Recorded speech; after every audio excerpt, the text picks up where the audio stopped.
the pike and Labrador are just crazy, insane pike, and they are just like muskie. Like, they follow all the way to the boat, and if you follow through with figuring, they will eat on the figure. Imagine remote, rugged terrain with pristine waters running through it. Mix in an abundance of trophy-sized pike, landlocked salmon, lake trout, brook trout, and whitefish. Welcome to Labrador. I had the chance to sit down with experienced fly angler Nome Buckman to talk about her adventure. Welcome to the Woman Angler and Adventurer podcast, inspiring real women with a passion for fishing and the outdoors to go get their adventure on. Now, here's your host, Angie Scott and Barb Carey. Nome, welcome to the Woman Angler and Adventurer podcast, and welcome to downtown Nashville. Well, thank you very much, and it's exciting to be here for the first time. Yeah, I'm excited you're here for the first time and get to experience a little bit of Nashville and hopefully maybe squeeze in some fishing while you're here. That would be delightful. Yeah, I'll try to help out with that if I can. Please do. At all. So you have a pretty cool article coming up in Dumb Magazine that should be coming out, I think, around the time that this podcast will be coming out, so people can check that out on the stands. But I want to get into just, you introducing yourself to our listeners, letting people know like how you got into fly fishing and kind of what your story is. Oh, let's see. I was into photography. And how do I get into fly fishing? I was into doing tourism photography for the local town I was living in, which was Jackson, New Hampshire at the moment. And there was a guy who was out fly fishing, and I figured it was perfect. So I spent a couple of hours photographing, and then I was like, it's been a long time since I've gone fishing, and I used to fish like crazy when I was younger. And I was like, I think it's time to get back into that, and I think I'd like to try that. And my neighbor just happened to be a retired Episcopal priest who had been a longtime fly angler, and his family was a longtime fly angler with a trout pond. So it kind of made it pretty easy to get lessons and get off the ground. Was it a pretty easy process for you to pick up this technique of fly fishing, or did it take a while? The casting, no. I mean, it's a natural rhythm, and if you're okay with the circle of life, natural rhythm things, and like immerse yourself. At first, it seems awkward, especially when you're getting a lesson. But if you like just kind of go off to a corner of the water on your own and just play with it, I think you tend to pick it up. If you're an independent learner, you tend to really run with it and pick it up. Mm-hmm. So I got a lesson in the morning. This was what my neighbor told me. Him and his wife, they were very sweet individuals. Early in the morning before work, and I went for a full day of work, and I was so excited by it that as soon as I got out of work, I went to the pond and was casting. And I had a big hat on, so you couldn't see who, and it was my back to their big picture window. And his wife says, I think that might be Nome down there. And he's like, oh, no, I only just gave her a lesson this morning. That can't be Nome. And I just mimic. I do really good at mimicking. So when I visually can see somebody do something, and he was a phenomenal caster. So it was great that I was able to pick it up from him, that he was so adept at it. And so you had the photography thing, and then you got into fly fishing. And so now you're to the point where you're teaching people all sorts of things, from fly fishing, you're guiding, you're tying flies, like all that stuff. When did it kind of like go to the next level for you? Oh my God, every time I turn around, it's another level. So I'm at a new level now. I won't dare say hang up the spurs in a sense, but I'm not guiding at the moment, and I've transitioned to a fly tying company. And I'm trying to not only transition from the fly tying company, but also into an education-based company where I could find ways to further education in fly fishing, whether it be tying as well as actually learning how to fly fish. And that's been a slow process. It's only been this first year. I've only just started since December of this year. So the fly tying business has been good, and it's been working well, and it's been an interesting transition. But from being a very to a very quiet back seat kind of thing, and not fishing anywhere near as much as I thought I was gonna has been a little bit of a difficulty, but I think it's going to progress well. I think it's going to put me in another plateau, another nice new level, a higher level, but a comfort zone. And I see an easier road coming down the pike, and I'll just have to let go of that fish that, that doesn't live next to you anymore, that you used to have with you all the time. Yeah, I heard there's a company that I used to follow out of Canada called Fish Bum Outfitters. And I remember watching a video where one of the guys said, "You want to fish more?" He's like, "Don't start a fishing apparel company." Yes. Because you won't fish near as much as you think you will, but you'll get to that point. It sounds like you have a vision. Well, it was so much fun guiding. Guiding actually was very much like being an educator. You pretty much were just a teacher, you marry the individual who doesn't have the experience of the area to the actual rhythms, the natural rhythms of the area, and you just kind of put the two together, and it's kind of a neat thing to see, especially when you can get individuals to connect. It's kind of a great thing. But so the transition from that teacher state to now doing the tying and trying to do more fly engineering, which has been a lot of fun to play with choice of materials and purposefully making flies do specific things. It's been fun too. So all of it's a fascination, and all of it's a progression. It's all got a beginning and end. We just don't know until the very end, I guess. Right. So getting into fly tying, I've talked to a couple other fly anglers, and it sounds like that's kind of a natural progression for a fly angler. Like, one of the guys I spoke with in an earlier podcast, his name's Sam Looper, and he ties his own flies, but he had mentioned, you kind of get to the point where you're tired of shelling out all these money for flies, and you just kind of start learning how to tie your own. How did you get into that? I actually resisted for a number of years. I wanted to fish. I didn't want to tie flies. Yeah. So, because I had limited time, I was a commercial landscaper at the time, and the hours in the day was only so many, and I just didn't have time to tie as well. And you get to that point where you start, I think once you get adapted enough to a piece of water and to a species of fish, and you start to figure out there's ways that you can customize flies that would be better for those little microclimates of water that that would work best.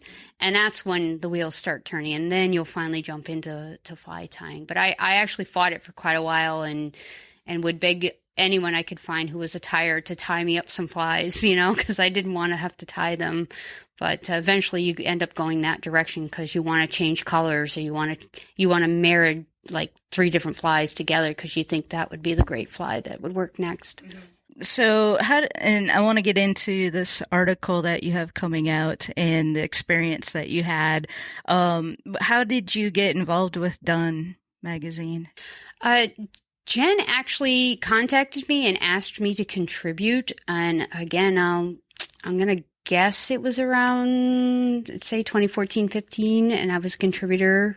And then she asked me to be more of a consistent contributor, and continue to contribute content, which I do today. The article was it was an interesting pop-up event that happened. I just happened to be at a shop where the lodge owner of this particular lodge in Labrador just happened to walk in, and he wanted more women to come to his shop, to come up to his lodge, and experience the phenomenal fishing up there. And it really is amazing fishery. It's amazing. It's like I've never experienced fishing like that. I can now see what remote areas of Russia or what have you would be. I can see why and what the draw is. So people who aren't familiar, where is Labrador located? Way up north in the eastern side of the continent, in a sense. And above U.S., way up in Canada is Labrador. Labrador is above the Quebec border, and even above Nova Scotia and what have you. And you got some long days of light when you're up there at the right times of the year. and some interesting weather. The rain comes down when it wants to come down in a very big way. Wow. So what time of year was it that you went up there? We actually went the first week in July. Okay. Which was typically your prime time. But as we all know with fishing, everything can change year to year. And this particular year, in the Northeast, we had an incredibly long, late spring. We didn't see our typical spring patterns emerge for 3 weeks later than normal, which was true the case up there, which you don't remember. You fail to remember till you get up there, and they're like, "We still have spring water," and you're like, "Really? How is that possible?" But they still had super high water where they were not used to dealing with, and they hadn't had it. And the lodge owners had the lodge for 10 years or more, and they'd never experienced this. So this was new to them as well. So it's kind of, everybody's adjusting to nature as usual. What was the name of the lodge you were at? We were at Riverkeep Lodge, and they, I'm going to make a really bad stab at the Antonac River system. And it was this real special river system that drains from a lake. And it's, I think, 50 miles of river, and it's phenomenally big, wide river, massive drainage, and just so many different species was what really attracted me to want to go to the lodge. There were 5 different species available to fish for, whereas typically in Labrador, you're going after just the brookies or possibly pike as if you're bored or want something else to do. But here you had 5 different fish. If you hit the right time of year, 5 different fish to fish for, which is kind of cool. What were all the 5 different species? So you had whitefish, which I know you can appreciate being from the Midwest. A lot of people don't know what whitefish are, but they actually pull quite well, and they actually would pull backing out. They were big, 5 to 8 pounds. That's pretty big whitefish. Yeah. And then we had lake trout, which was very unusual. They are typically only early in the season, and then they skedaddle pretty quickly once the waters warm up.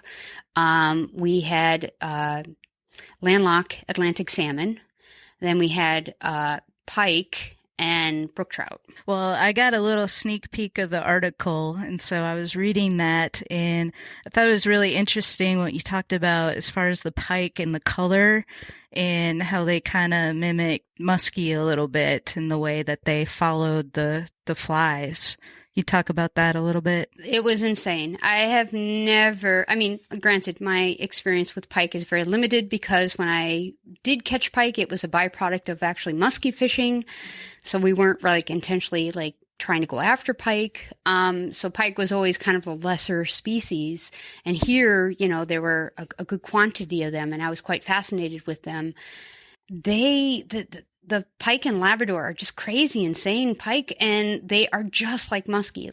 They follow all the way to the boat, and if you follow through with figuring, they will eat on the figure, which is not something I've ever experienced in the limited experience I've had here in both Maine and in the Midwest for pike fishing. I've never seen them follow a figure at all. Explain what that is for people that aren't familiar with muskie fishing. So when you typically when you typically fish for muskie, muskie will follow, but if you stop the fly or lure or anything, they lose interest right away. So they like the chase. You really got to keep it going and keep the momentum. And figure eighting is when you run out of room at the boat and there's nowhere else for you to retrieve, that you need to keep your fly or lure active. So you kind of make a giant figure 8 with it in the water, boat level or deeper, and you vary it. And it was a larger than 50% that ate right at the boat on the figure. Wow. It was crazy. And talk about the color. You mentioned that in the article as well. So one of the guides mentioned that we have some green ones, and I was like, I wonder what that means. Pike are typically green, aren't they? Until I caught one, and he's like, yeah, there, see the green ones? And they get where they have almost no marks whatsoever, where the typical chain mark on them for the pike markings, where they look like a clean green, maybe darker, not as bright green as your typical green muskies, but they look like a muskie in a sense, where they did not have markings on the side. And they were worried at first that they actually sent in DNA samples because they were worried there was an infestation. Somebody had introduced something, but it was just a evolutionary pike that had decided to go all green. That's really cool. Now, did you have to fly in? Absolutely. Yeah. Okay. Yeah. So you figured that remote. So I ended up taking what I thought was an easier route. It didn't end up being easy, but from what I hear, getting to Labrador can be difficult at times. Canadian travel can be challenging. I ended up going through Boston, and I went from Boston to Montreal, which was no problem whatsoever. But from Montreal on, I tended to run into some issues. You have this weird little like pause in what's called septile, and you're not supposed to get off the plane, but they had ended up having plane issues. So we had to get off, and there was a delay there as well. And thankfully I had a little bit of a day or two cushion before my float plane flight out of Wabash, which is the major town in Labrador. So it's always smart if you are traveling to Labrador to kind of leave at least a 2-day cushion in there between your arrival and your float plane out, because the flights can be kind of screwy, and it's typical in that area. It's small, remote area. So, and talk a little bit more about the resort that you stayed at. You mentioned in the article that people can read, about the kind of the food that they have there and stuff was pretty amazing. Oh my gosh. You will not go hungry. There's a guaranteed 100%. If you go to a Riverkeep Lodge, you will not go hungry. And at first you think, oh, this is too much food. But when you are out on the water from first light until it gets dark, you're pretty darn tired because those elements, like there's winds and it's cool weather and you get tired. You get real tired Mm-hmm. and you catch too many fish and you get exhausted and you don't realize how tired. And then you're like, I'll never eat that much. And then you get back and you're like, can I have more? Seconds, please. Please. Oh, and they feed you so well. They do take care of you. They know what you need. Yeah. Trust them. They know better than yes, you know. They do. Yeah. Well, that's cool. Well, I encourage everyone to check out the latest issue of Done Magazine so they can read the article and see some really cool pictures. I got to see a little sneak peek of the layout too, and so it's pretty phenomenal. What's your next biggest kind of bucket list fishing destination? Wow, it's been on my bucket for a while. So I was born in Australia and I haven't been back, and I left when I was young. So I would love to go back. And of course, fishing anywhere in Australia would be awesome. But there's a thing I have for predator fish. I love anything that's just predatorial and just is going to just kill what they eat. I don't know what it is about them, gar, whatever. But there's several species in Tasmania that are just all about that. That would be fascinating to actually fish for. So that's high on my list, but very cool. Well, and one thing you just reminded me I wanted to ask you about, because not a lot of people target these kind of predatorial fish on the fly, like muskie and pike and that kind of thing, which I know you don't typically target pike, but you end up catching them as a byproduct. But what is that experience like, catching one of these monster kind of predatorial fish on a fly? 98% of it is convincing them to eat. Yeah.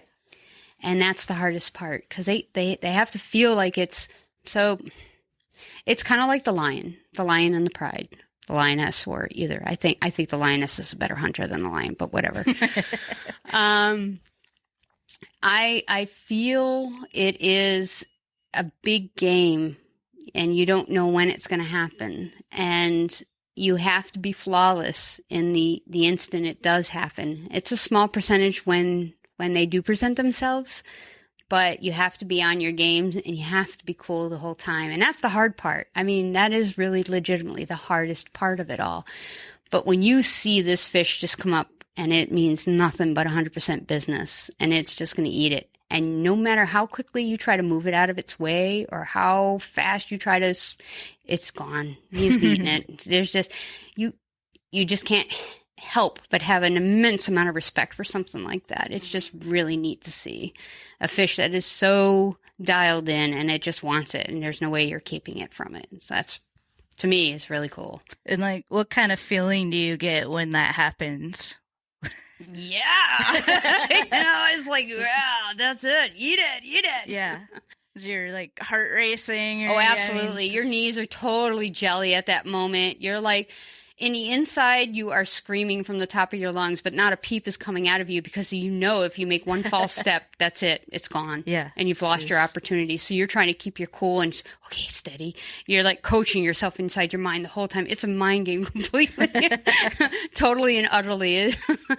But it's so much fun when it comes together. Now, pike make it a lot easier, which is nice. And pike is more in the area I'm in now than muskie, but more readily available, I'll say. Both muskie and pike are available in Maine. So it's kind of neat to see the difference between the two. And then the cool thing about Labrador is I learned a lot more about pike, because I had not really paid attention to that species. And it was really interesting. It actually piqued my interest, like, what would it be like to fish around the world and just fish for pike, because pike exists in many different areas. And would they all behave the same, or would they drastically different? Like, what would be the characteristic differences, and why? Is it nature, nurture, what? Yeah. It sounds like you're really interested in kind of the science part of it. Anything like cool. that makes you think. Yeah, for sure. And then there's also the allure of the challenge of catching them, and then the thrill of actually landing it. So yeah, very cool. Well, where can people go to find out more about you and find out more about your flies? You can find out more about my predator flies from Reel, REEL, North, LLC, or realnorthflies.com. Well, I'll put links to those in the show notes for this episode, so people can go check that out.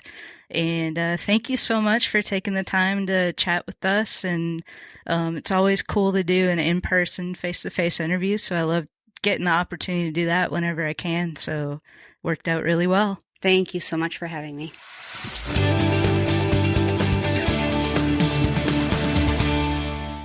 Thank you for listening to this episode of the Woman Angler and Adventurer podcast. I hope you enjoyed my chat with Nome. You can check out the show notes at thewomanangler.com/30. You'll see some links and photos from this episode. And while you're there, please be sure to sign up for our mailing list so you can be informed of the important stuff that we've got going on. Take care, everyone.